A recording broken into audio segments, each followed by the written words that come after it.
the poll by JL Partners, and they asked people what word they associated with Boris Johnson, and then they kind of put it all into a word cloud. And it's quite a stark image because the biggest word in the middle of that word cloud is liar. Now, we spoke earlier to Brandon Lewis, William Hague, and he was saying, well, actually, it depends who you ask, and I speak to constituents, etc., etc. Is there a problem with Boris Johnson being associated with that word? Well, of course, that is a big problem. And you'll remember that the last time he made an apology in Parliament about this, which was, I think, in January, I wrote in the Times, I was very critical about that he hadn't gone far enough, that he'd only said the minimum and so on. So I hope he's going to go further than that in what he says today. It is definitely a problem if people don't think there is integrity at the top of government.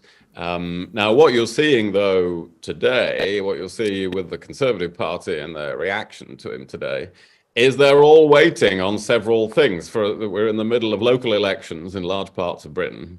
So Conservatives are not going to rock their own boat in these. They're going to wait if they want to do that. There's still the famous Sue Gray report still in the work. So no, we're over that now. No. Well, we're not over. We haven't had it yet. We're above and beyond. And then the prospect of more fines. And then there is this fresh intensification of a war, which is believed across the Conservative Party to be handling well in the international response to it. So when you put all those things together, Conservatives will be, including me, will be watching him today saying, well, is he going to be able to overcome this problem you're asking about of being thought to be a liar by the country?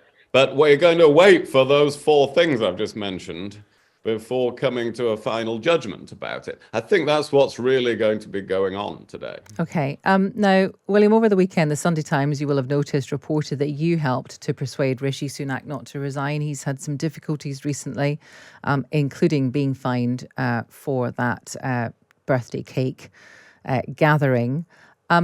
What did you say to him? Well, I'm not going to go into my private conversations, am I? He's a good friend of mine. He succeeded me in my constituency.